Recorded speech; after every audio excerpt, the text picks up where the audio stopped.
Hello, everybody. Welcome to our pasta party. Chef Cindy East has traveled worldwide and engaged in ultra culinary research wherever she's gone.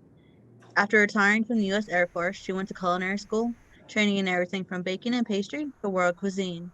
Since then, she's opened couture kitchens in Colorado and Florida, offering courses in baking, pastry, culinary fundamentals, and outdoor grilling, and a variety of fascinating seasonal and delicious world cuisine classes. Cindy offers year-round Zoom and in-person culinary classes, as well as private, individual, and group lessons in her home or yours. With that, I'm turning it over to you, Cindy. Hi, everyone. So today we're going to have a lot of fun in this pasta workshop. Like Ashley said, I have traveled quite a lot in the military in my 27 years in the military, as well as before that. And this country is one of my most favorite, most romantic, most beautiful, most delicious places I have ever been. And it just never ceases to impress and amaze me. I'm going to start off with how many of you have ever seen any of Federico Fellini's films? He's a filmmaker.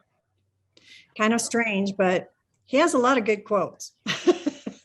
And I think when you think of Italy, like the general that united Italy in the mid 1800s, Giuseppe Garibaldi, he said, what's going to unite Italy is pasta or macaroni.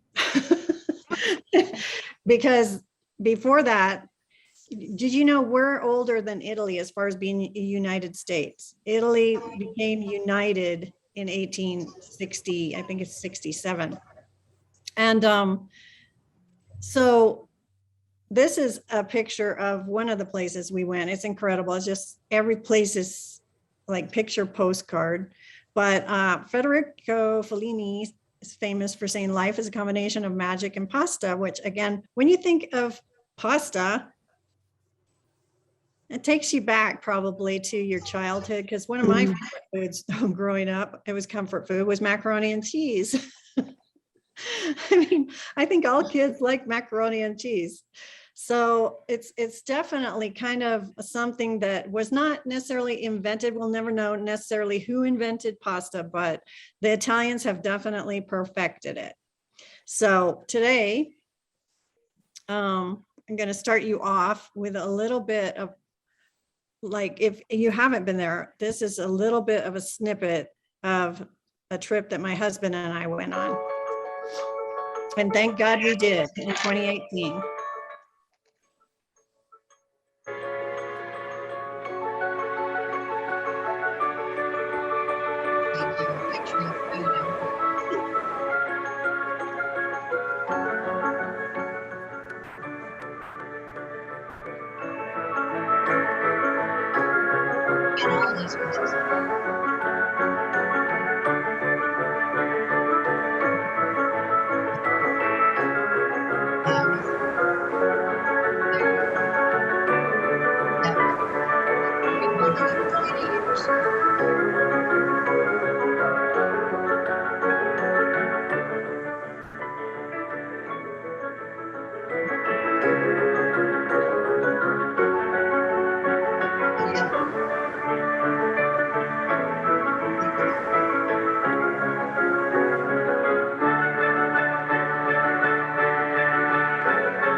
Where do you think that is? Is that Venice? No, that's Lake Como.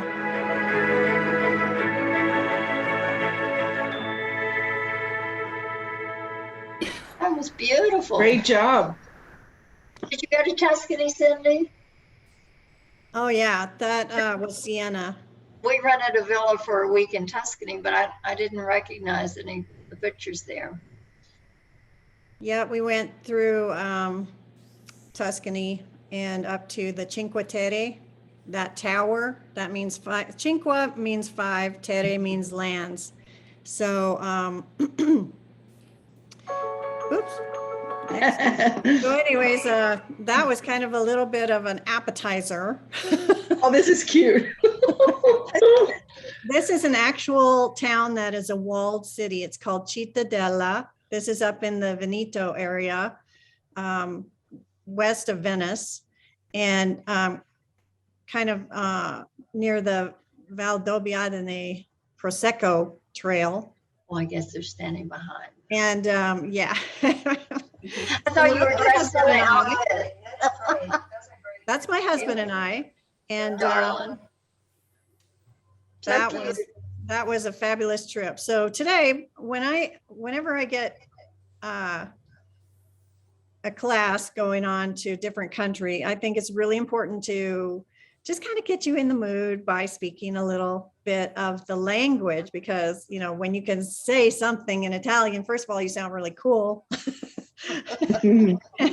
And, you know, if you ever go there, or if you ever go to an authentic Italian restaurant, you can say some kinds of, you can be an ambassador for, you know, people that today's class is about making you a little bit more Italian. And so you can, you know, say that you are so cosmopolitan because you can speak a little Italian. So we're going to start off with that.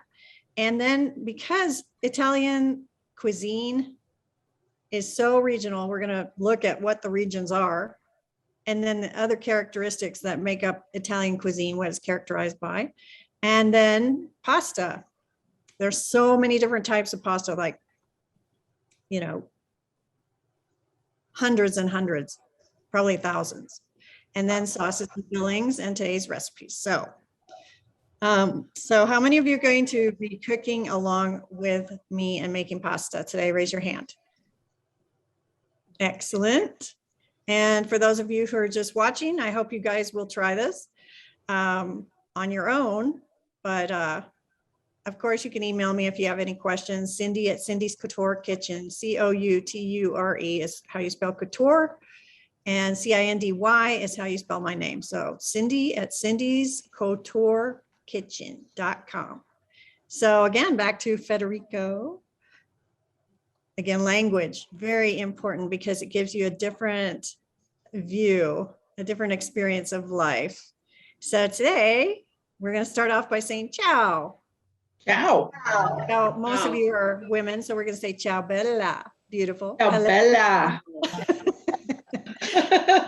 If you were a guy, or again, the Italian language is much like Spanish in that they have masculine and feminine nouns, adjectives. So if it's feminine, it would end in an A. If it's masculine, it would end in an O. So bella is female, bello is male, whether it's a person or an object. Okay, so ciao bella. And then you can also say, let's see, molto bene, very good, molto bene. Say molto bene with me. Molto bene. And then per favore. Per favore.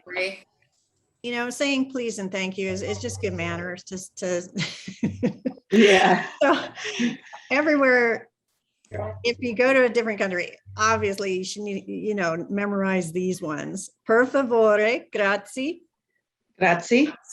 prego. Prego.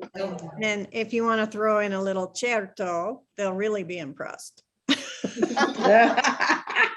I swear, I was at a hotel in Rome, and I carried on a conversation I could really understand because I studied Italian before my husband and I went over, and we were there 3 weeks.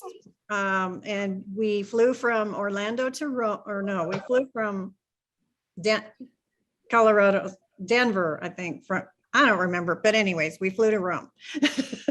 And then we stayed up all day and went to a really cool night tour that was free and included an Aperol Spritz. That was those orange drinks that you saw there. That's like the national drink of Italy. So good, so refreshing. Anyways, people were so nice in Rome. It's like a small town. It was so friendly. And so you saw at the very beginning of these, that little slideshow, Rome with Pantheon, the Trevi Fountain, the Spanish Steps, et cetera, et cetera. And then we went on a little bus tour through Tuscany up to the Cinque Terre, where we hiked for, from like through 3 of the lands. You cannot drive there. You either take a train or you take a boat. And so we hiked, or you can hike, you know, because it's really rugged. It was so beautiful. And so that was some of the other pictures that you saw. And then we went from there back to Rome.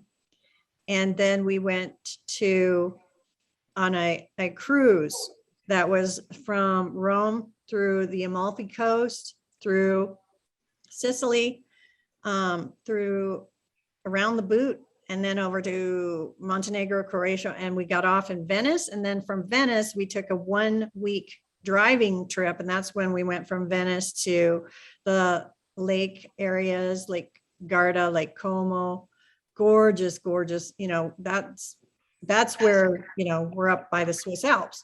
So let's take a look at, you know, the different regions of Italy. So you can see how we flew into Rome, which is in the middle on the Mediterranean, or near the Mediterranean. It's not on the Mediterranean, but it's not far. And then we went up through Tuscany.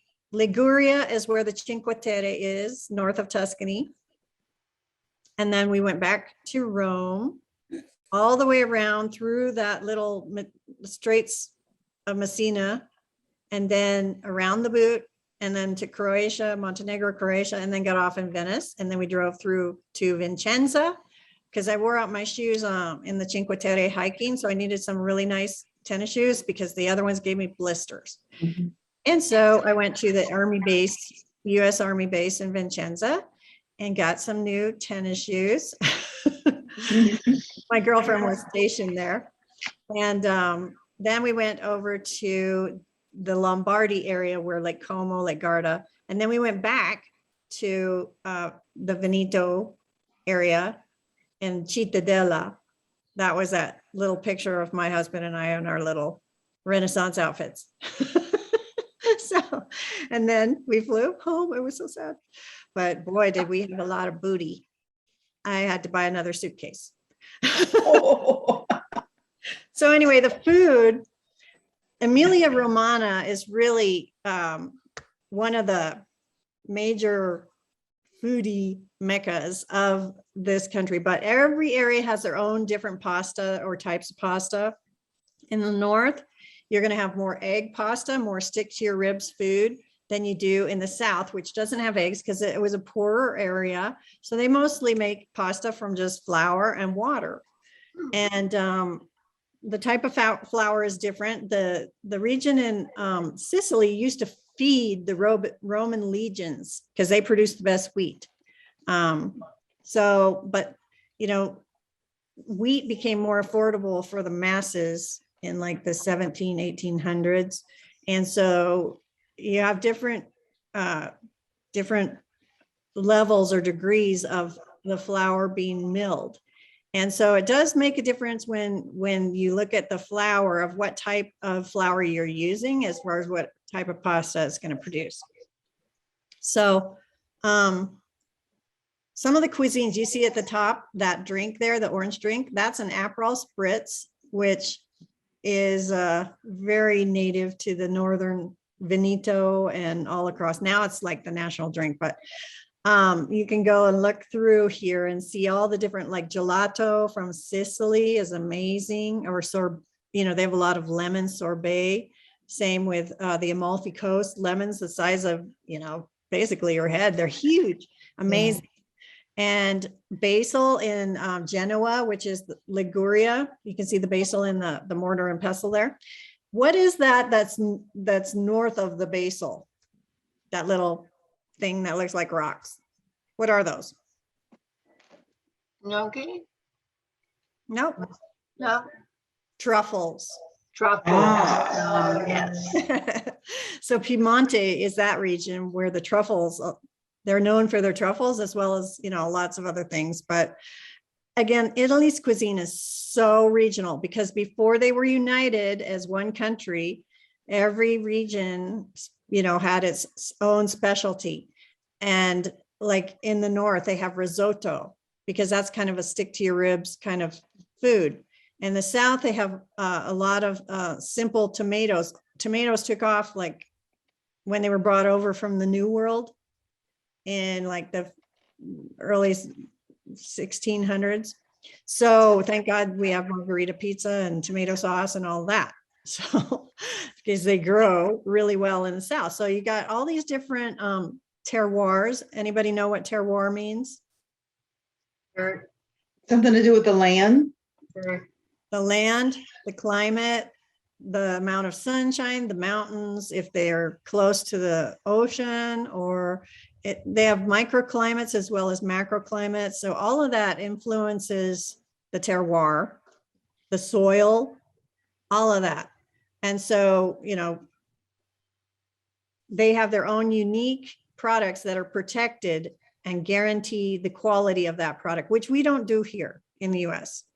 That is why they have very artisanal foods. And thank God we can import things like, really good Parmigiano Reggiano that's from Italy, or all kinds of other products that are Italian, like their tomatoes, or their 00 flour. So you can get all these things online. And that's what makes, when you go there, the food so amazing is because of they don't use many ingredients.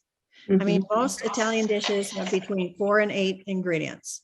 However, Italian, cooks or chefs, they place extreme high priority on the quality of those ingredients and the seasonality. They eat what's in season.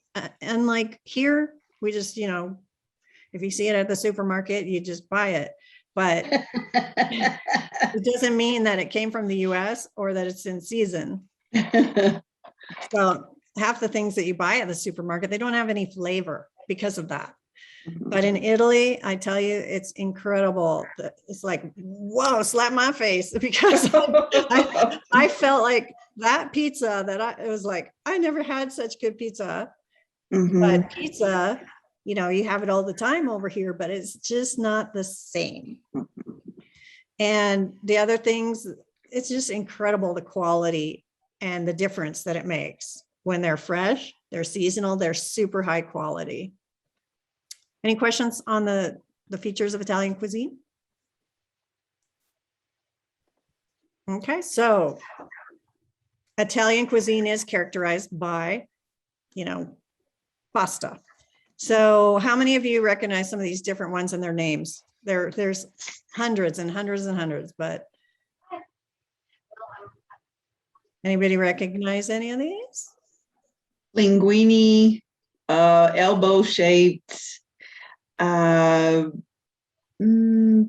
tie pasta. What is that called in Italian? I don't know. Farfalle. Ah.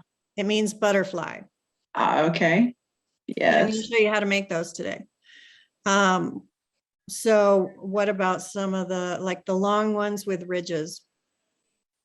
Penne? that are tube shaped. Penne? Yep, Penne? that's penne. Penne Mhm. means pen, or penna in Italian is pen. So that's representative of the shape there.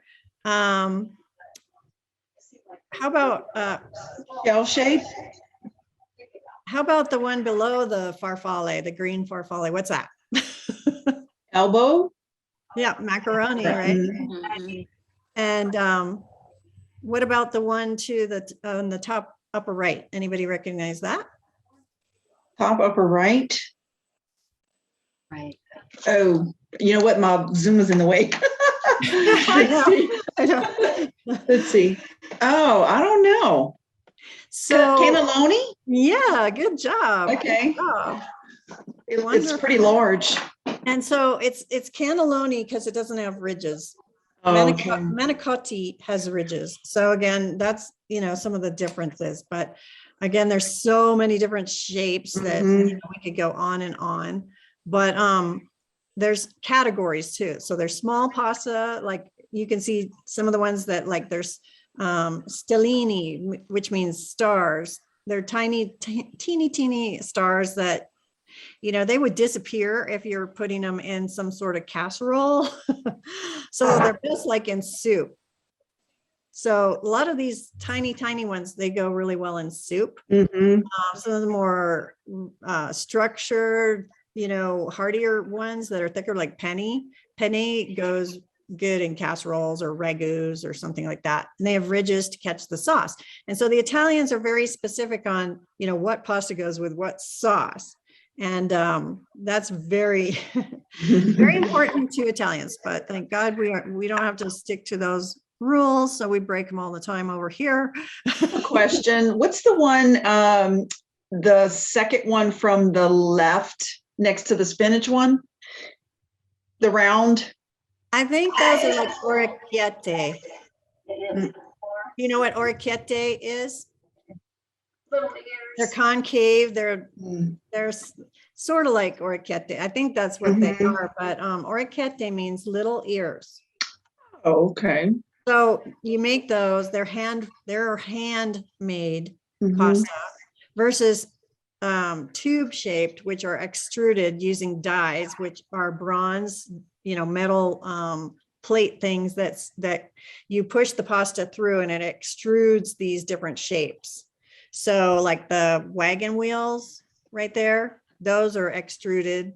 The pennies extruded. The macaroni's extruded. Those little shell-like ones in the bottom Mhm. right are extruded. Versus the handmade ones, you can make all kinds of handmade ones like trophy, peachy, orecchiette. You can do Garganelli, which I'll show you how to make that one too. It's really cool.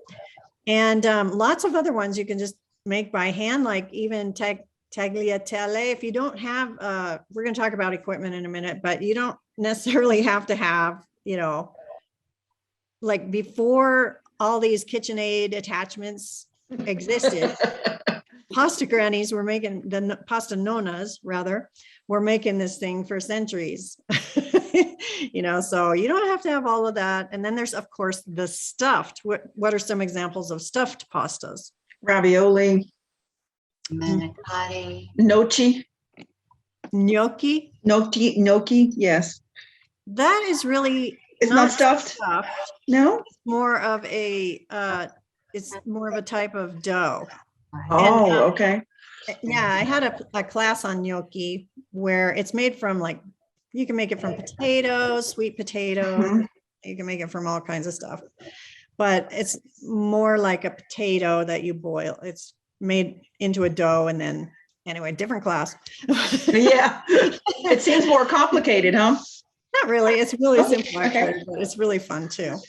But going back to the stuffed, I think someone said ravioli and then tortellini, I think someone said. Cannelloni is usually stuffed. Yeah.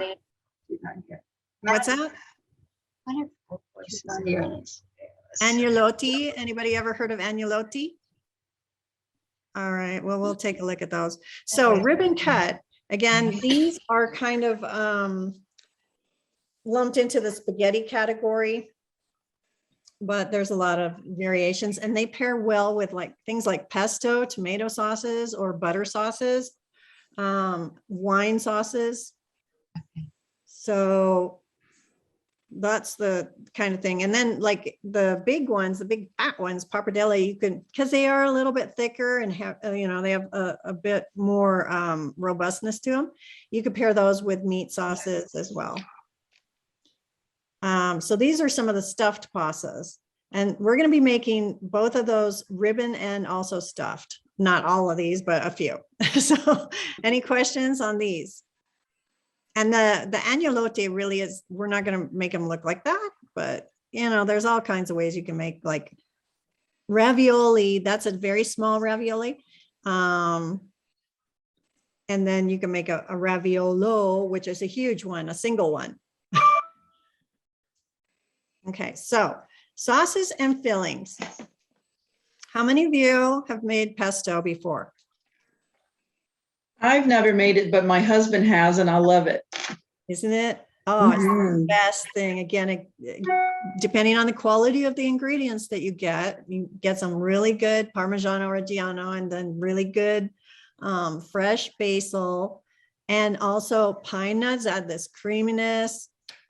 Amazing. And then there's sage brown butter sauce, which, how many of you made that? How many are going to make the stuffed pastas? All right, Fran, you're a warrior princess. And then ricotta butternut squash is another one. So, wait a second. I want to just go back. Oh, sage brown butter sauce, ricotta butternut squash. Yeah, sage brown butter sauce is so easy. We're going to do that one for what I'm making today, and also the other stuff. But I'm going to show you how I made my pesto. Okay, so here we go. These are the ingredients. Really good Parmesan, imported Parmesan, fresh basil from Trader Joe's. And once they start turning, they will turn quickly. You can see they're getting brown and the smell is great. And I am So the it's time to queen take of them out. burning these things. So you've got to In the food processor, and I'm just going to give that a pulse. Okay, so wait a second. I just wanted to point something out. Whoops. I want to go back. I want to point out that in the food processor, I put the pine nuts, and I added walnuts, and I also added the let's see what else was in there. So I pulse those So first. here we are, and once they You wanna start pulse them turning, first. they will turn quickly. You can see they're getting brown and the smell is great. So it's time to take them out. Okay, so now we have our basil in the food processor, and I'm just going to give that a pulse.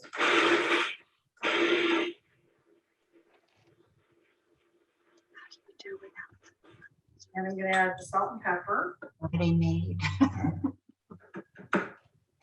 And with the food processor running, I want to slowly pour my olive oil in. I had one, but it's too much to clean it off.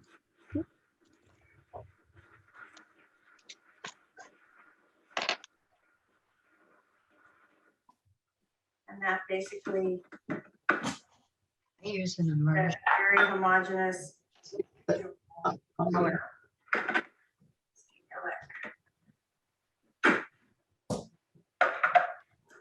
This is what we've got. Okay, so Beautiful. this is a beautiful pesto, and I just pour it into a bowl and then add the Parmesan and combine it, and that is pretty much all there is to it. And that is your pesto right there. Yummy. Isn't that beautiful? It is yummy. So this is what I do with it. I put it in these little sealable plastic bags, put it on a cookie sheet, and throw it in the freezer and freeze them. You can also put it in ice cube trays. What I do. That way you just portion it out. You can also put it in the fridge for probably up to 4 or 5 days with a coating of olive oil over it. Because if you don't put that olive oil over it, it's going to turn a nasty color versus that beautiful, vibrant green color. So what you're going to do with this though, and all of these sauces is what the Italians do. I'm trying to make you more Italian. And that is add some of the pasta water so that I'll show you how to do that, but that is what emulsifies the sauce to the noodles and it's to your pasta. And then you add your pasta into that sauce. Once the pasta water and the pesto or whatever sauce you're making is emulsified, you add your pasta into that and then it absorbs all of that and finishes cooking. Okay, it's very, very, very sinful to overcook your pasta. Italians don't like that. Okay, so we don't want to do that. And so, Al dente. exactly, that means to the tooth. So sage brown butter sauce, that's what we're going to make in a little bit. And then the ricotta butternut squash filling as well. And I've already got that made. It's in the fridge and I'll pull it out when I need it to show you guys how to fill that, the stuffed pasta. Any questions on that? All right. Did any of you have any questions on any of those recipes before we go on? All right. So this I'm going to share with you. Oh, I have a question. Yeah. I saw the list and it said pasta flour. So would I find that in the same aisle as regular flour? Well, let's see. If you go to HB Central Market, you will. Okay. And if you guys go to an Italian grocery store, you will. Yeah, right. Otherwise, you probably have to order it online. Okay. Yeah.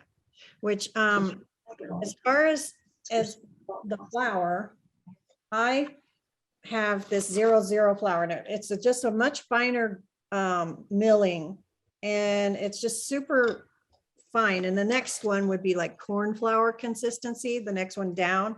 So, you know, it does make a difference, but you can use all-purpose King Arthur as a substitution. King Arthur is pretty reliable. And then there's also in the South, they make it with semolina, and this is semolina, and it's a more yellow color. And you can also use that. And as you saw in the recipe, I suggested you add a little bit of semolina. That's to strengthen it, because semolina it's a little bit of a coarser grind, and it has more protein in it too than the straight 00 or all-purpose flour. Has more nutrition. So now I have a question. Yeah, go ahead. Where are we finding the ingredient lists that somebody mentioned? It's on the email. Oh, Ashley sent it out. okay. Okay, I'll go back and look at that. If you didn't get what she sent out, then just contact her or email me. Okay. It was probably a link on the same email I didn't click on, maybe. Yeah, all the ingredients, all the information, the recipes, etc., should have been attached to whatever you got from Ashley. Thanks. And so agnolotti is a stuffed pasta, and it's one of the probably easiest to make because it doesn't require a mold. Like, I mean, you don't have to have a mold for a lot of stuffed pastas. This is a ravioli mold. How many of you have seen these before? No? Yeah. So they come like this, and then they have two parts. So there's those that you can use, or you can just do it by hand and make your own ravioli, which is what I'm going to show you today. Because I mean, sometimes you don't have all the equipment, but you can do it without it. So don't worry. Now, this is a website called Pasta Grannies that you can go to. It's amazing. I love this granny I'm going to show you right now. And she's making agnolotti. Can you guys Make more see family this? fun for less at Target. Can you see this? This Yes. is the way of doing business insurance. And frankly, it's All right, here we go.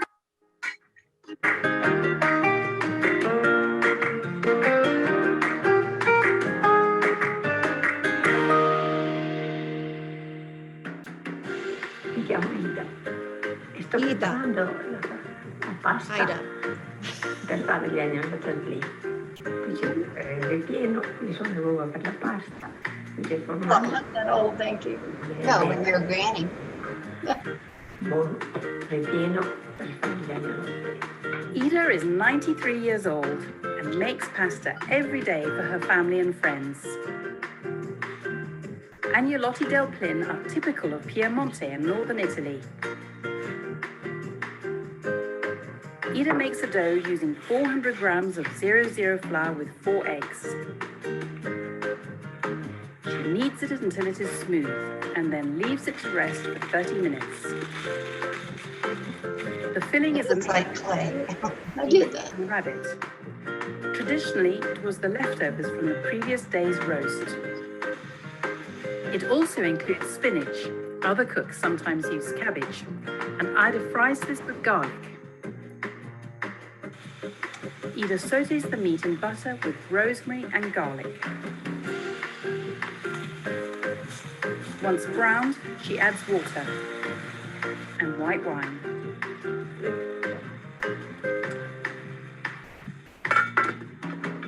When the meat is cooked, Ida minces the pieces with a manual grinder. This gives a much lighter texture than a food processor. She adds the spinach to some rice she has already cooked in milk. She then adds the spinach. Once everything is minced, Ida grates some Parmigiano cheese and adds an egg to make a paste.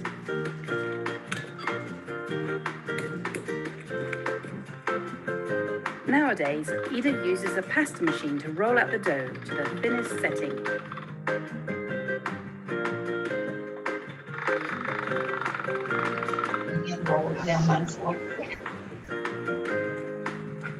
She places hazelnut-sized pieces of the filling along the pasta strip.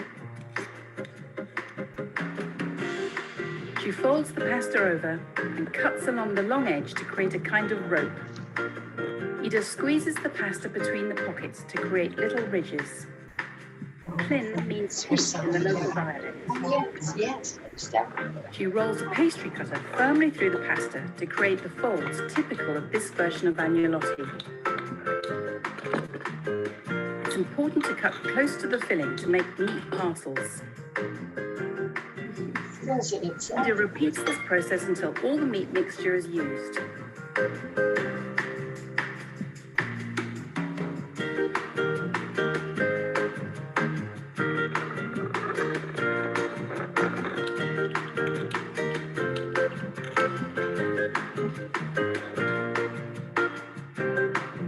She boils the agnolotti in plenty of boiling salted water. She melts butter with sage and pours this over the pasta.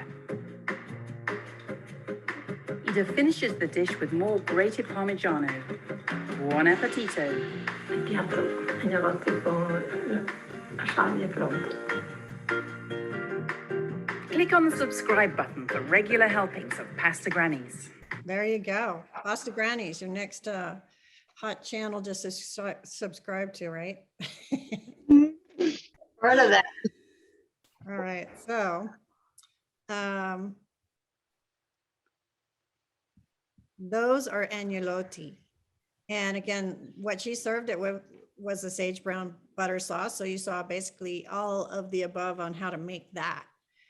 And that is actually a simple stuffed pasta. So you saw that she started out with the well method. She first started mixing the eggs really well, and little by little, not all at once, you add the flour so that it aerates the eggs quite a bit. And so if you're going to make pasta for the first time, and you're not necessarily comfortable with the next step that we're going to take, this is a great way to do it. Just, you can add salt. Some people add flour. Some people say that, pasta is never made the same way twice because of the humidity, it all depends on the type of flour, the day you make it, the weather, and if you weighed your ingredients or not. So it's kind of an art to making pasta. And if you never made it before, this is a great place to start, because then you get an idea of the feel, and then you want to knead it for at least 8 minutes. And I personally like to knead it by hand versus using a KitchenAid stand mixer, because that can wear out the motor, because it's not like, pasta is a lot firmer and not as flexible as bread dough. So it can strain your motor a bit.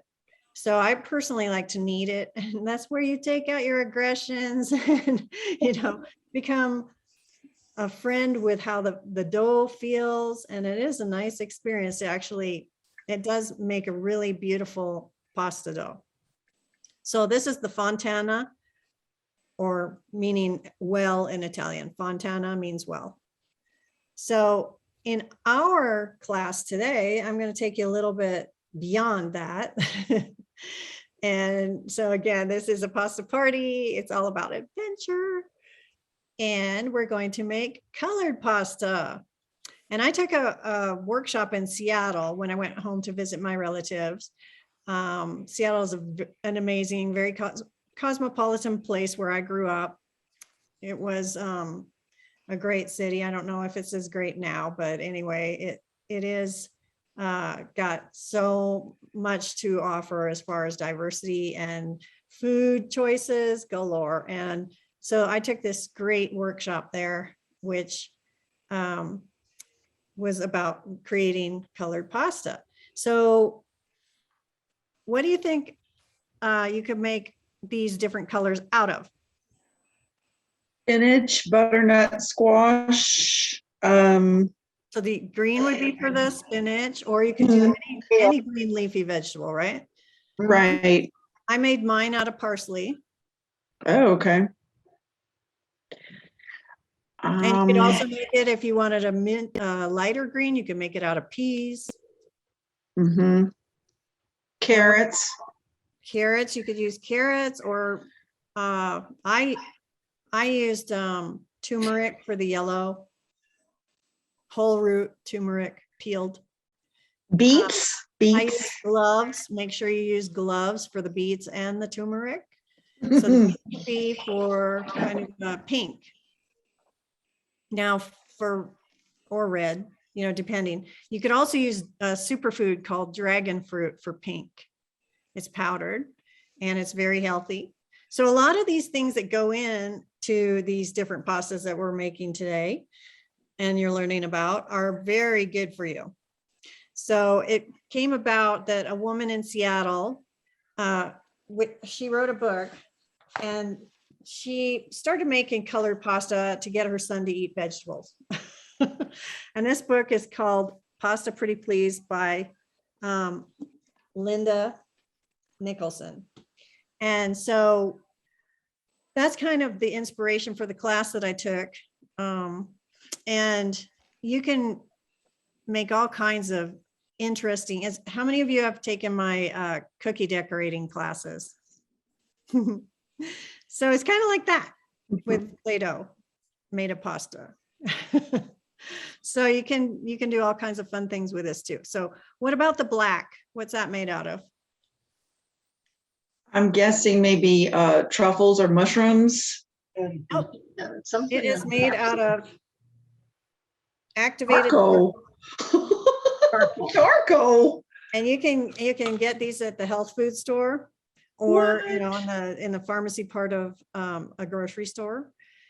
And it's activated charcoal, so it's not like the kind that you burn in a campfire.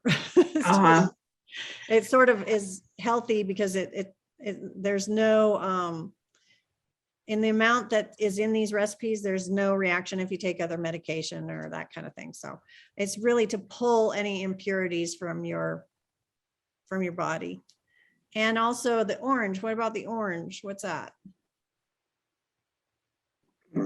What are some ideas that you Sweet could? potato, Make orange with. pumpkin. Yeah, but I don't know that you get such a vibrant color with sweet potato. Oh, I used yucca or yucca? What is that? it's a chili pepper paste Okay. with other herbs and spices. If you don't like chili pepper, I recommend using roasted red peppers. You could also try tomato paste. Mm-hmm. What about purple?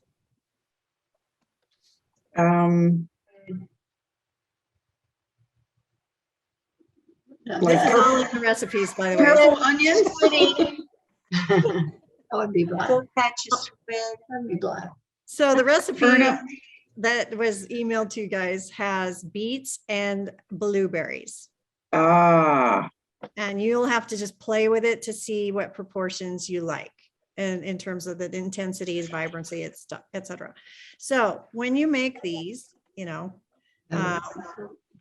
just experiment with, again, if you use harissa, it's going to probably have a little carryover in terms of flavor. So you have to think of what sauces do you want with something spicy, you know, or do you just want to keep it mellow with the red peppers and a red pepper sauce? Well, there's red pepper sauce would go great with the harissa as well. So yeah, there's this The guy. pasta picks up a lot of flavor from the. oh, look at this one. My goodness. Yes. So if you, unfortunately, I don't think the advertisement used my pasta. They just picked some generic white pasta. But this is an example of what you can do with the recipes that I've given you. Oh, my goodness. So Serious. some of the equipment, well, we'll go over that in a minute. This is another example. Those little things. Since it is Halloween Oh. coming up, as Celeste has in her background, that's very cute. So if you guys have these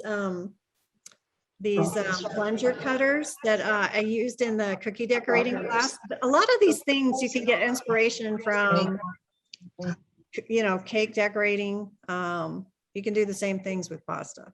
So, but we're going to go kind of basic today, but if you have plunger cutters, unfortunately mine, most of these stars and that kind of thing, if you have something as simple as a tip that's a circle, see the circle there, a small tip and a large tip. You can make dots, you can make crescent moons, you know, you can do all kinds of, just think of things like that you have around the house. You don't have to invest in a lot. Some of the other things that are used are, you can see that little, the little, what do they call that again? The little crimper thing Mm-hmm. to make kind of a ruffly edge, which looks really cool, and a straight edge. This one has both, so I recommend getting that. And again, these are ravioli forms that I used for that. And so are there any questions before we kind of get into more of the equipment and the recipes, and I'll show you how to roll out your pasta? And What holds the little pieces onto the other larger piece, ravioli? I'm going to show you how to do that. Okay. So any other basic general questions before we get started on the actual equipment and that kind of thing? Nope. All right. So I'm going to stop sharing and I'm going to pin my screen. Can everybody see me large screen now? Mhm. Yes. Yes. Okay, good. All right. So I'm going to just briefly show you some of the little toys I have. I bought this thing from Pampered Chef, and it's like you can make raviolos from these. It has a crimper and you just push it down. Nice. Yeah, so that's one way to do it. If you don't have that, again, if you have one of these or a pizza cutter, you could use that. Mm-hmm. You can also, these are cool. They're forms for ravioli. I have those. Super like training wheel forms. Now, you can also use circle cookie cutters. I have that, but we use it for cleansing. All sizes. Or you can use the shapes like this for square raviolis. Easy.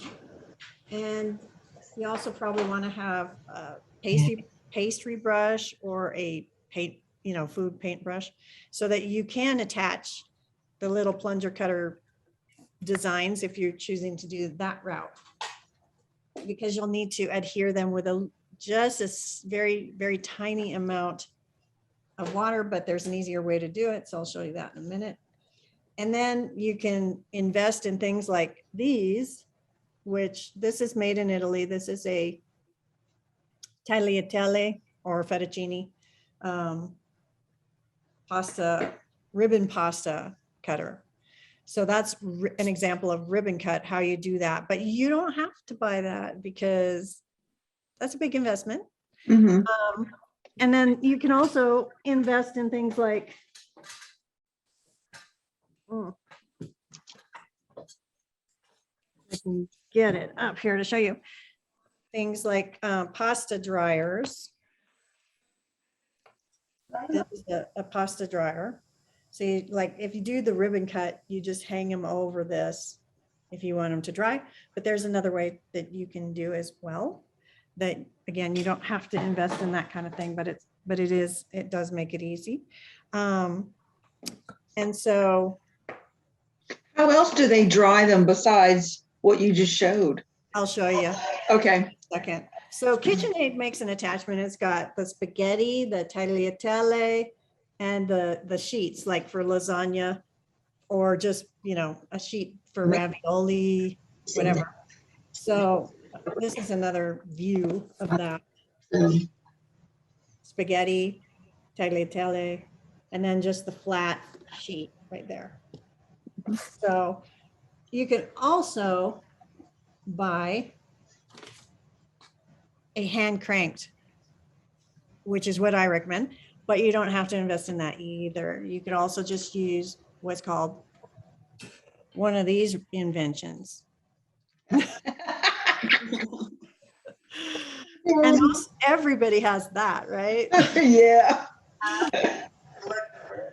So, all right, I'm gonna turn my computer around, and feel free to ask any questions while I'm doing that and getting set up in the kitchen. Any questions on anything?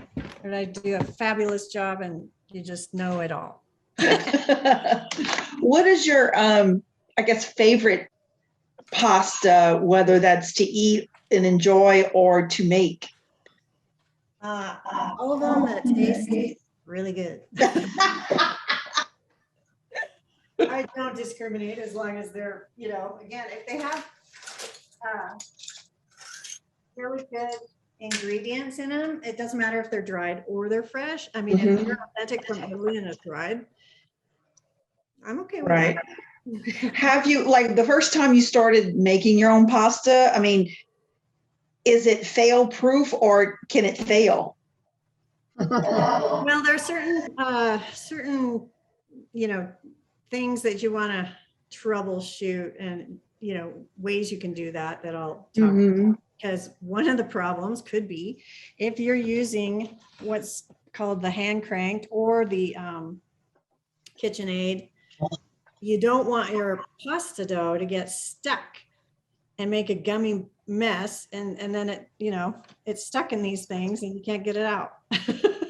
That would be bad. So you definitely, want to get the right consistency by making sure that your pasta is kneaded by hand for at least 8 to 10 minutes, and then it's rested for 30 minutes is best. Before that gives the dough a little bit of time to relax before you roll it out again through the machine. And then the other thing is just making sure that it's got a light, that it's not sticky, that it's just, you know, you touch it and your finger doesn't stick to it. Therefore, it's not going to stick in the machine. And you just give a very, very, very light coating of flour to make sure that doesn't happen. Okay. So some of the other cool things, like I only have leaves, which I used for my plunger cutters rather. All my other stuff is in Florida, but one thing I do have here is a gnocchi board. Yes. And Yes, you can use that for Garganelli, which is a really fun pasta. So I'm going to show you, first of all, let me just get some of this out of the way here so I can explain.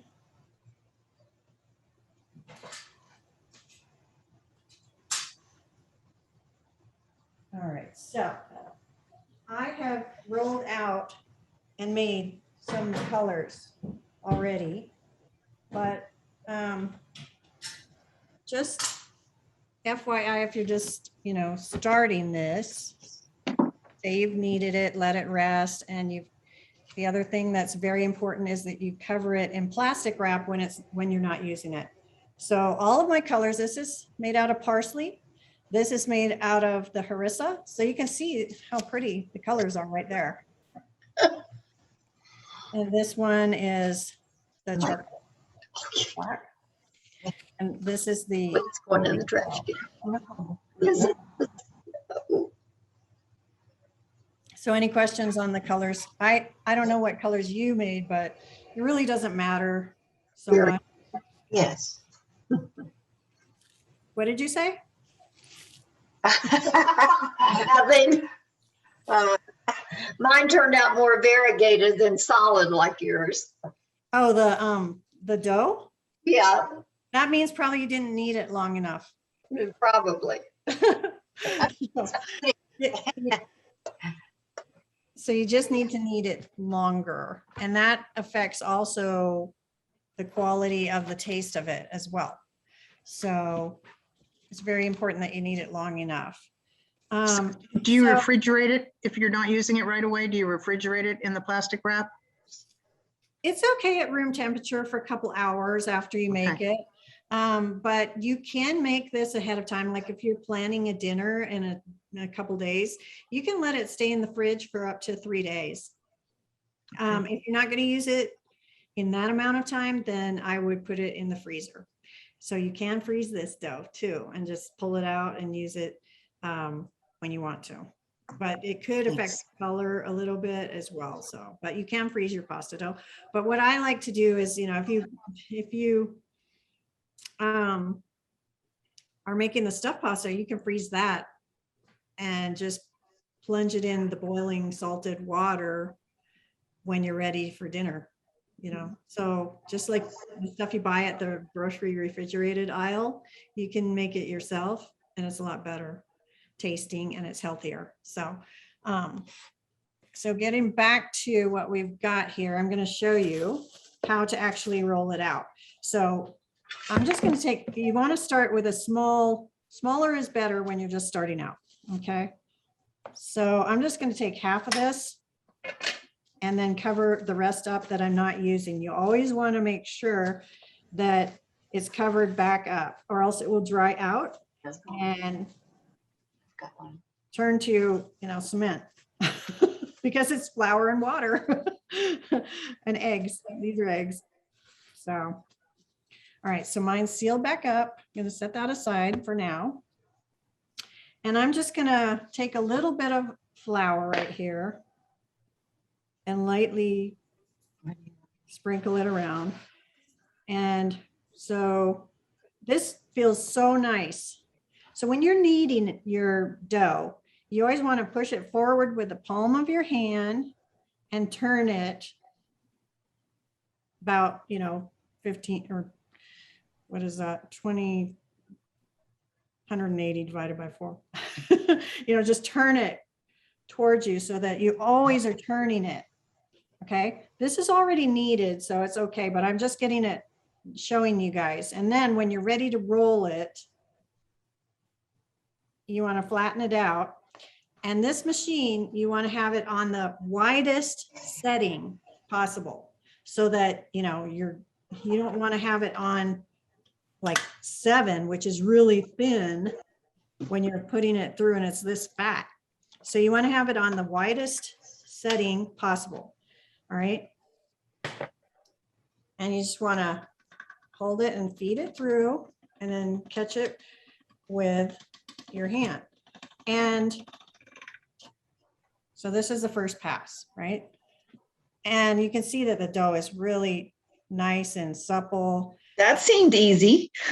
But you want to build the strength. So you want to fold it over on like a book fold, like you would with pastry dough.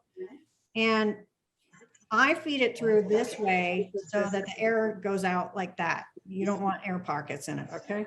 So I'm feeding it through like this, okay? So it's still on the widest setting, and I'm just building strength in it by doing this a couple times, okay? And that also sets the width as well, okay? So then after you've done that, like probably 2 times is sufficient, then you can adjust the setting. Okay, so now I've moved it up 1 smaller width. So the difference with the KitchenAid is that the KitchenAid is constantly running and then this one is not. Okay, so I folded it in half once more, developing strength. And it is at 2, the setting of 2. So different machines have the different ways that they actually go down and, you know, do it. So actually I'm going to just fold it over a little bit more because it will just go like that. All right. So I'm going to leave it at 2. And now I'm going to take it to 3.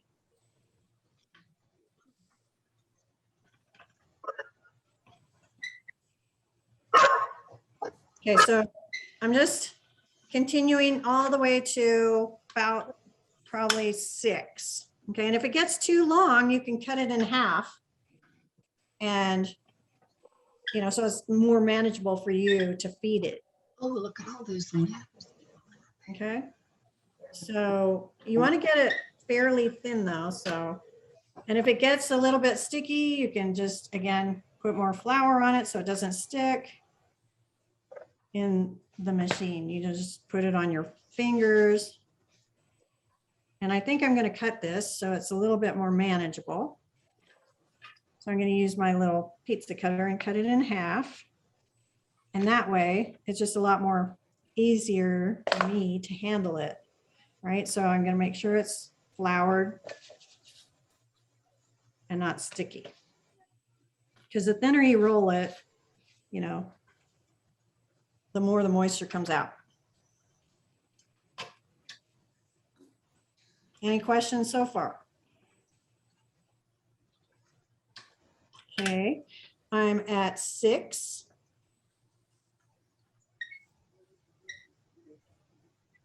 Really? Getting really thin. And the Italians say that, you know, for a really thin pasta, you can almost read through it. So you can see how long it is and how thin it is. You also want to have short nails because if you have like nails, they're going to make little holes in your beautiful work. So. Cindy? Yes. I have a question. I have the electric, you know, KitchenAid attachments, but and I've made ravioli and linguine and all that, but I want to make a lasagna next week, and I'm wondering how thin should I get the sheets like that? What number should I go to? It all depends on your machine, but this is, you know, very thin. You can see it's almost like phyllo dough. Yes. Yeah. So, you know, it all depends on your machine and But for lasagna, it's got meat in it usually, and so it's pretty hearty. Yes. So I wouldn't roll it much thinner than what this is right now. Okay. Which is probably, as you can see, it's really thin. Yeah, I do see it. Yeah. So I say that's pretty good. And now what I want to do is just finish it by putting it through. I'm going to make tagliatelle with this. Now I've moved my handle to the middle cutter, which is the tagliatelle. Okay. So you want it to be about, I'm going to just make it about 12 inches. Okay. I'm going to even it up here a little bit. So basically I'll just now put it through this one, and it feels okay. I don't think it will, but actually I'm going to put a little bit of flour on it just because I don't want it to get stuck. So always err on the side of caution because it's going to take a while to get this out of your machine if it does get stuck. So basically this is going to make beautiful ribbons. Okay, so here they are. Voila. Pretty. Yeah, so what you do, again, you've got them dusted with flour so they don't stick together, and you can just dust them a little bit more and just roll these up or hang them from your little, if you have a drying rack thing, just hang them from this. You know, you can separate them a little bit so they don't stick together. And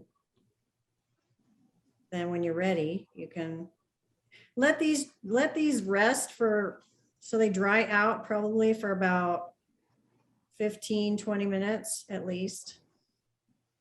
And then you can put them in the water. Okay. So I got tagliatelle, and then you can make spaghetti as well. Hard to say. You know, just depending on the setting. So say you don't have one of those and you've rolled it out by hand, that's fine. What you're going to do is just say you want lasagna noodles, right? Same thing you would do if you were using the pasta machine, but you're not because you've got this thing. Okay, so what I'm going to do here, I'm going to kind of separate these two a little bit of flour, and I'll set this one aside because I'll do that one in a minute. But you want to separate them with parchment paper. You can see it's kind of sticking together if you didn't separate it with parchment paper. Okay. All right. So If you can't.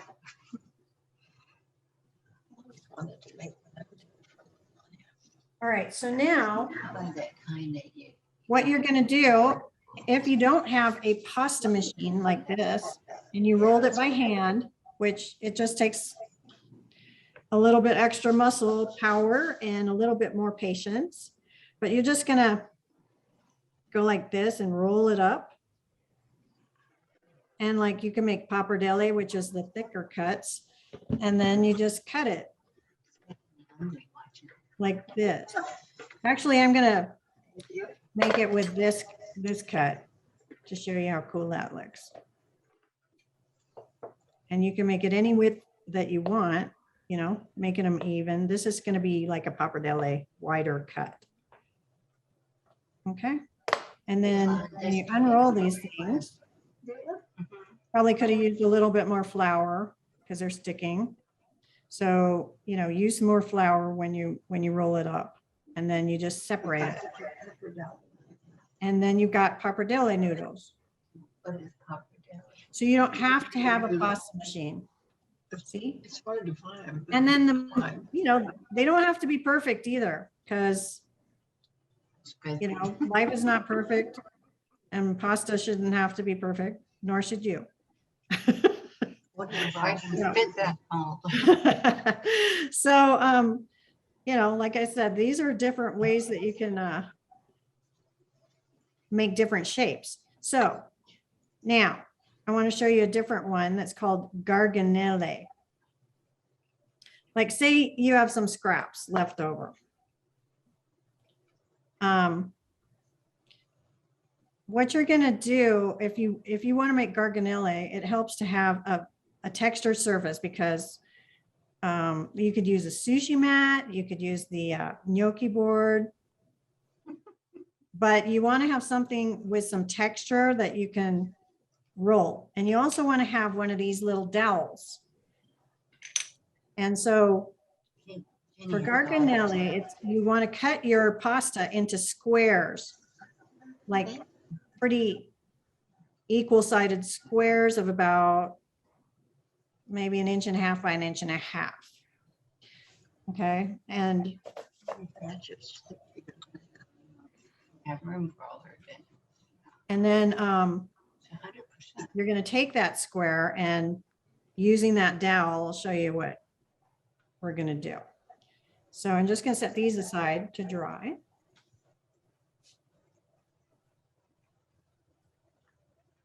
Okay, so Garganelli uses squares, square shapes.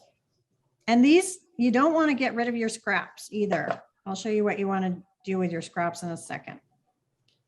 But like I said, if you're not using them, just make sure they're wrapped so they don't dry out. Like this is scraps of different colors, and I'll show you how I use those in a minute. Okay, so Garganelli, this is a pretty thin piece, and I'm going to square it up here. I'm going to make, just using the straight edge, I'm going to make like a little square out of this shape. Okay, so I'm wrapping this up so it doesn't dry out. And the more flour you add, of course, the more dry it's going to get. So just keep that in mind. All right, so I'm going to take this little square here and put it over my gnocchi board. And starting at one side, I'm going to, actually this is a little too big, so I'm going to get rid of some of this.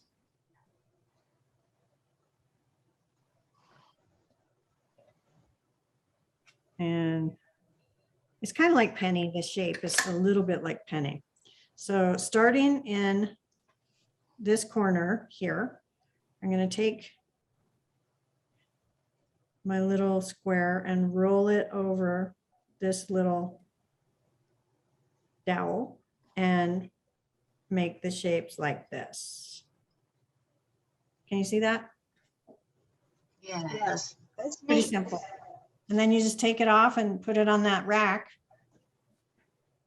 or a dowel to dry. You got to put it on this shape. Can you see? No, It's right here. you don't feel it. Do you? See? Uh-huh. Neat. Yeah. So you want it to dry on a dowel so it keeps it shaped when you cook it. Okay. All right. So for farfalle, you can take your scraps and roll them out. Again, you want to use the pasta machine if you have it because it's a lot easier. And so I'm going to take these, combine them all together so I don't waste my dough. And I'm going to roll it on setting 1, the widest setting. Oops, I have to put the handle back in there.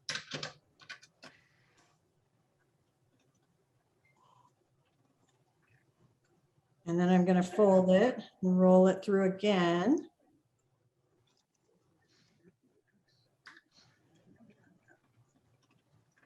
It's coming out like a tie-dyed kind of thing. So it's really kind of fun to have all these different colors. What sauce would you use with that, Cindy? You can use the pesto, you can use the sage brown butter, or you can use tomato. Just depends on how thin you're gonna roll it, and how small you're gonna make them. Okay, so I'm on setting 4 now.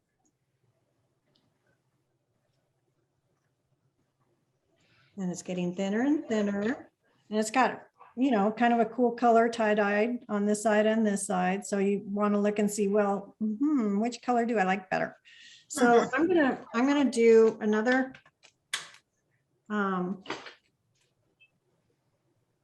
setting. I'm at 5 now. So Cindy, I've seen pasta, you know, the hard pasta in the packages. I've seen the pasta in the refrigerated sections. So if I wanted to dry my pasta out for packaging, how would that work? Well, I would just dry them for, I would say, you know, at least Like to store them, I mean. 48 hours hanging. Okay. All right. So And besides that rack that you have, what did you, and maybe I missed it, what did you say would be another option? well, I would just put them on parchment with little semolina flour dusting. Oh, okay, okay, And then just let it dry there. okay, With a dish towel. That's what I'm doing with my. okay, With the. gotcha. Right. So I have parchment right here that I have other cutouts covered, you know, so they don't dry out. And I'll show you that in a second. Thank you. All right, so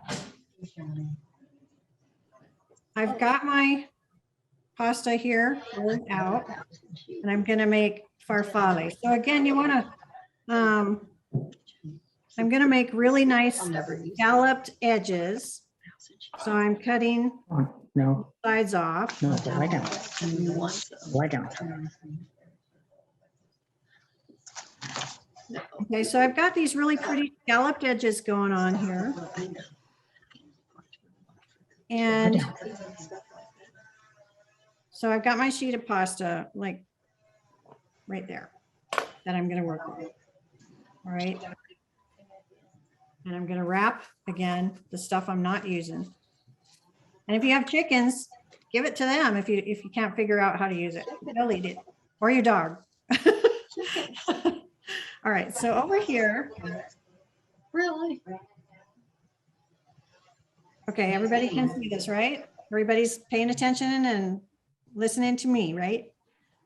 All right, so what I'm going to do is cut about 2 by 1.5 inches little rectangles out of this. All right, so to make farfalle, you put your middle finger in the middle, and then your thumb pinches on one side and your ring finger pinches on another. And that's basically how you make it. Okay, so we'll do that again.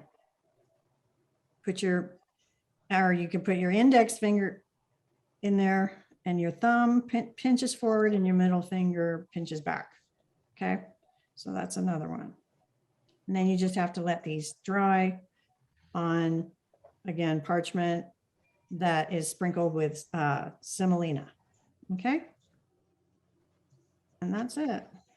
These are little farfalle butterflies. So I've got some pasta here that Lie down, Charlie. you have an animal too that wants to cook with you. My cat, as you saw earlier, he wants to join us. So there's the farfalle. See? All right, so I'm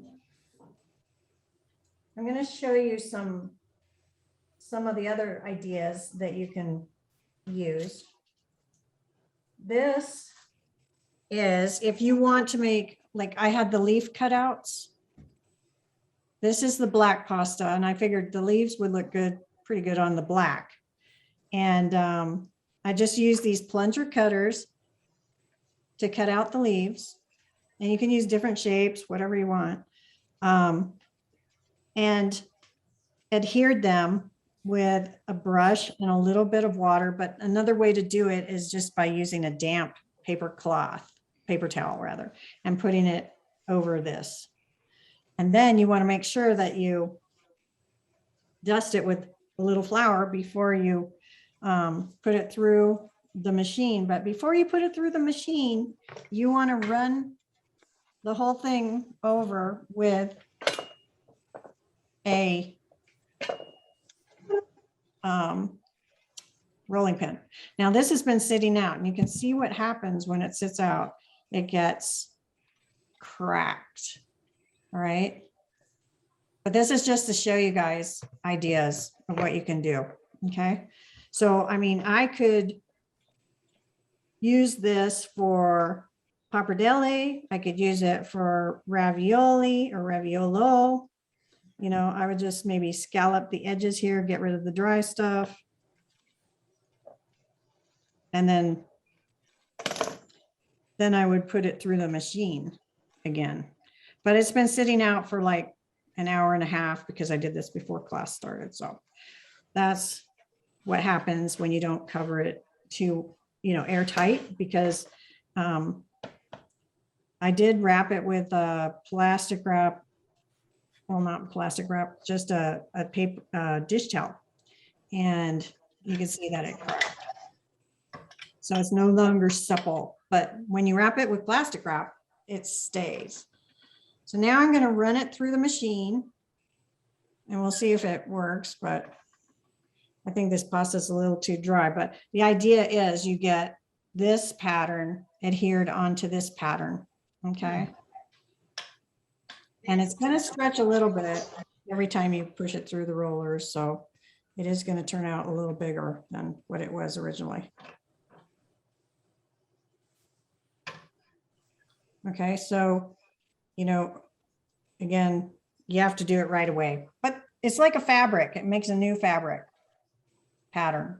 So if you were to do it right away, like, for example, I will show you. And then a bench scraper is your best friend because that gets rid of all the mess really easily. So I'm going to just throw that away because we're not going to make anything out of that. But if you want to make patterns and stuff like that, obviously you're going to be working on it right away, and then it's going to be not dried out. All right, so let's just take a little bit of this and roll it through the machine. I'll show you how cool this is.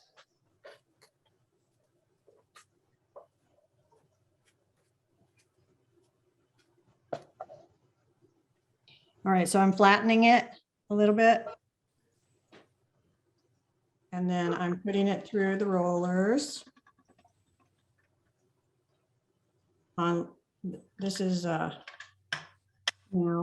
3.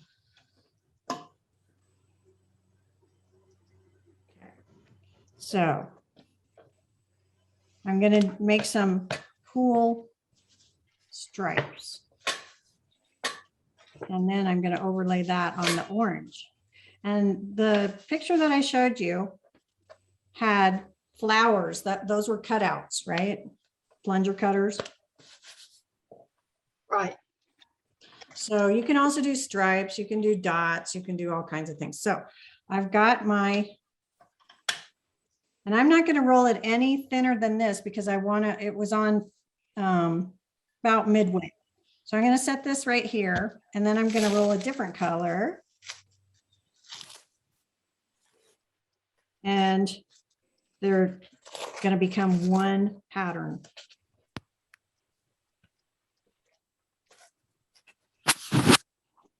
Okay, this is my harissa dough. And that's my parsley dough. But you can add as many stripes as you want. I mean, if you want a rainbow, you can make a rainbow. And the effect is very cool. So again, making it flat, making sure it has a little bit of flour so it doesn't stick in the machine. And roll this through. And the setting needs to be on the widest possible start. And then I'm going to go up. So the more you do this, I mean, the more fun it is because you get more confident. You see that there's so many cool things that you can do with it. All right, so one more time at setting 3. All right, so now I'm going to go one more higher setting, and then I'm going to run this through the tagliatelle.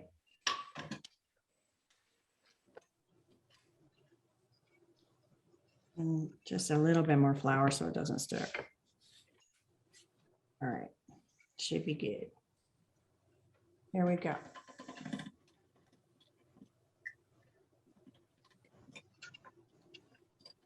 Okay, so here are these. And these I'm going to use to make a pattern on the green. So I'm going to bring that over, make sure that this paper towel is a little bit tacky and wet so that the strips right here will adhere. And I'm going to go in a diagonal. I think I'll cut these in half because that's not too wide. I'm going to go in a diagonal pattern on top of this. Like that, only about 1/4 an inch apart.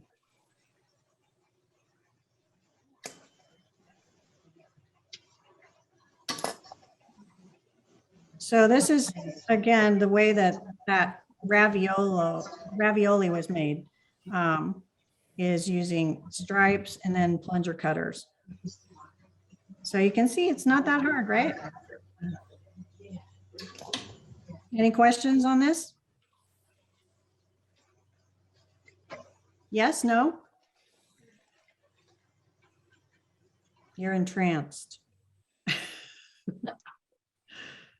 All right, so I'm almost done laying on these stripe patterns. And you don't have to stick those with water, right? I used a wet paper, a damp paper towel. So yes. Oh. Okay, so pretty much got them all laid on here.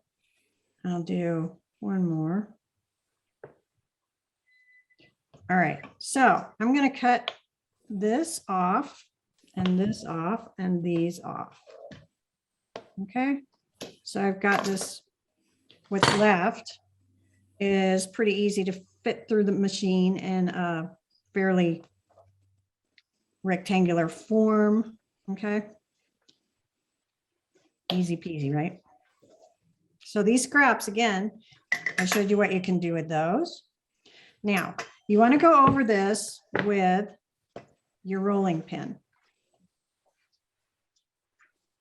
so that you adhere it so they don't fall off when you're trying to get it through the machine. Okay, so I'm just going to move this over a little bit so I can do it because this is a very small workspace I've got going on right now. All right, so you get the idea, right? You want to make sure you go over it with your rolling pin initially, and then it's not going to fall off when you put it through the pasta machine. So I'm going to put it back on here. And Beautiful. this is what we get. Cool, huh? Now, I'm going to bring it up one more level.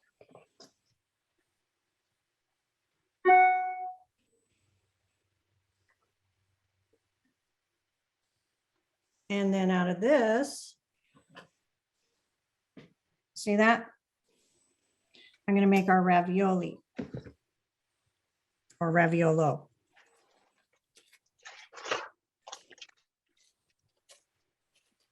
All right, so any questions so far? Think you guys can do that?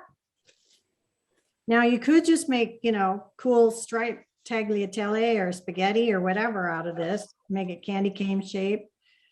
But to make the raviolo or raviolis, whatever, you're going to take a bottom pasta.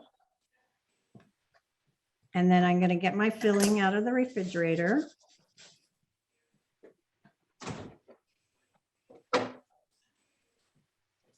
And then you're going to cut about, this is the squash, the butternut squash. You're going to cut the tip off a piping bag or a baggie, whatever you want to use. And about a half an inch wide width. And then you're going to just pipe your filling. So I'm going to make, you can make agnolotti like you saw in that video. I'll show you how that works. So if you're making agnolotti, you want to put a thin line of flour so that the pasta squash filling doesn't get this all soggy. And then you just put little dollops like that.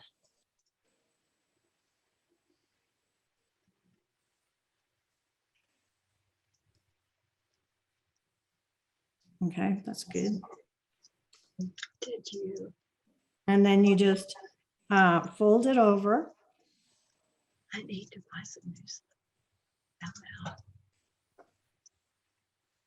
Like that. Pushing down, but pushing the air out first, okay? Because you don't want, and again, you want to pinch. So you can use your little finger if you want, but you want to pinch around these little where the filling is. And you want to make little, oops, without squeezing the filling out. So you want to pinch around the filling and try and get all the air out of there, okay? So then you're gonna, you can roll it over one more time, like this, and then just cut. And then you've got little agnolottis. Like this. So that's the agnolotti, okay? And then you just pop these or let them dry out for a little bit and then pop them in the water and then sauce them up and they're yummy. Okay. Any questions on those? So the ravioli, this is how you're going to do that. You're just going to make little squares. And you can crimp them if you want. But let's say we're going to make some like that. Okay, you just put your filling in the middle. And then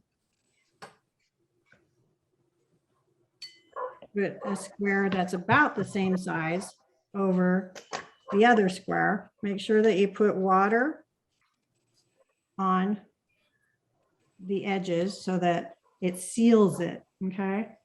That's important. You want to make sure there's a good seal. So get a little brush. And you can use egg as well.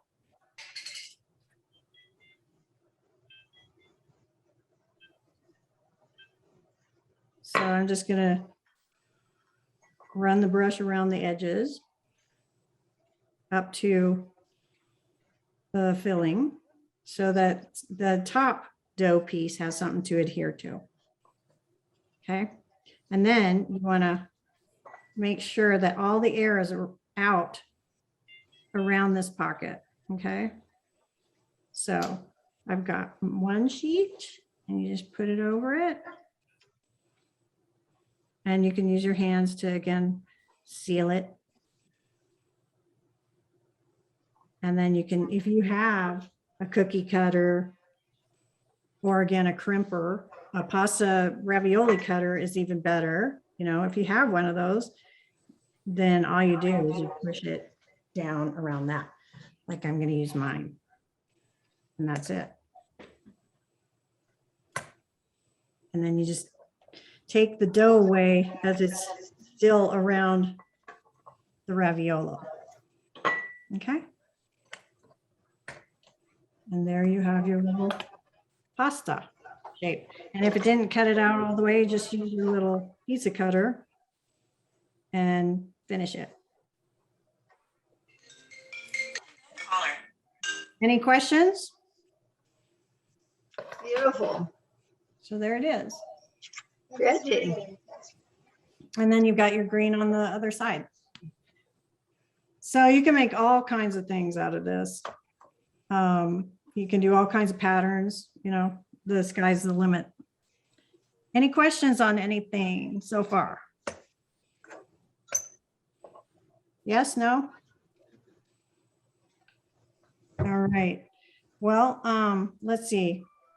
Basically, the sage brown butter sauce is all you got to do is boil these things and use, they're delicate. So I would use a spider, one of these, to get these out. Oh, And only put in Yeah, a few at a time, okay? I meant to bring it. Like 4 or 5 at a time. And then, you know, take those out before you put the next batch I in. use the spider a lot. Any questions on anything? Okay, so all I'm going to do is add these to my water. And then I'm going to have lunch.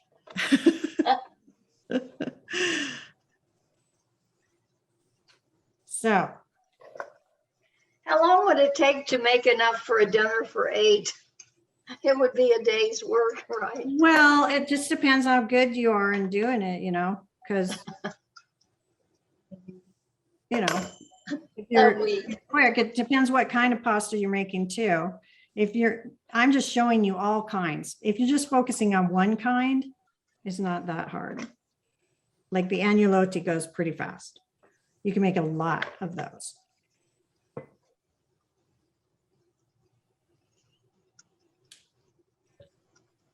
Any other questions? That was a good question. But like, once you get the hang of this, if you're making a shape called trophy or tagliatelle is very simple. It doesn't take long at all. I mean, the ribbon pastas, they're really quick.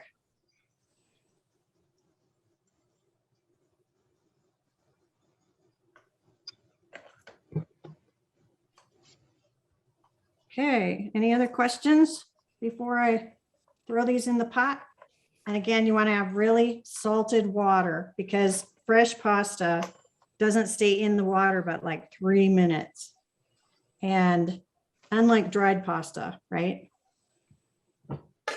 So you want to make sure the water is really salted because it's not going to have much of a chance to absorb any salt. And I didn't put any salt in the dough. So, you know, that's its chance to get the salt besides the sauce. All right, so here's my little raviolos. And I'm just going to toss those in, and you don't want the water to be super hard boiled. You just want it to be lightly boiled. But first, before I do that, I'm going to, can you see that pot? I'm going to put the salt in.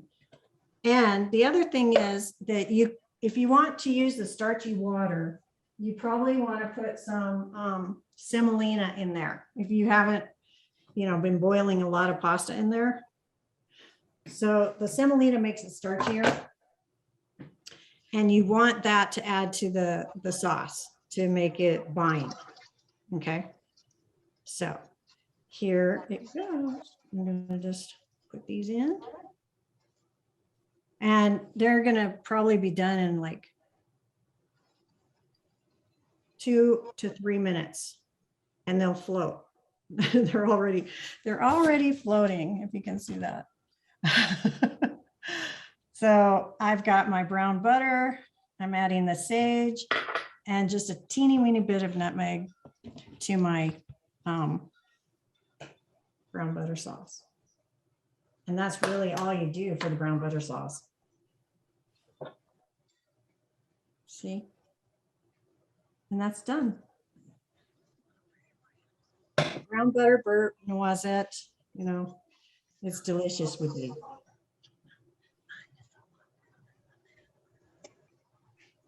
So any questions? As I get these out for my lunch. I have a question. Maybe I've been doing it wrong, but I brown my butter a lot more than you did. Is that? No, that's good. That's good. You want it to be brown, you know, burnt noisette. Because that's gonna be where the flavor is. Right. So these are getting there, but they're not.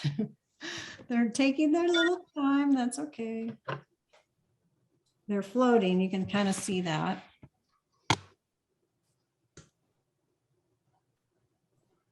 They're almost there. So I have it on a light boil. All right, so for my sauce, what I'm going to do is I'm going to get a little bit of this water here, and I'm going to add that. I don't have a whole lot of sauce, but I'm just going to emulsify this so that it becomes, you know, a really nice sauce. And then I'm going to put my ravioli in it, and then they'll kind of mix together and finish cooking.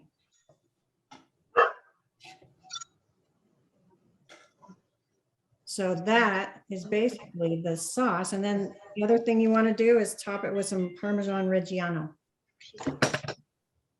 which this is really good cheese. When you see these little salt crystals, you know that it's really aged cheese. Can you all see that? Yes. This is from Italy, this cheese. It's the only cheese I eat. It's so good. Reggiano. It has a Okay, rind. so, It's stamped. I'm just going to scoop this into my bowl and put some Parmesan over it. And that's it.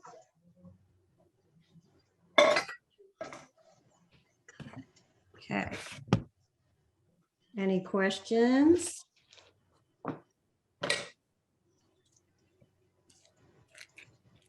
Doesn't that look great? And isn't it pretty? Very pretty. So, buon appetito. And if there's no other questions, I'll say arrivederci for now while I eat my lunch. It was a great class. Thank you. Thank Yeah, you. well, I'd love to see your creations. So We're going to make our ravioli right now. great. I'd love to see, so take a picture and email I me will. all your Okay. creations. And that will I'll do give that. everybody else ideas as well. Okay. Thank you. Thank you, Cindy. Ciao.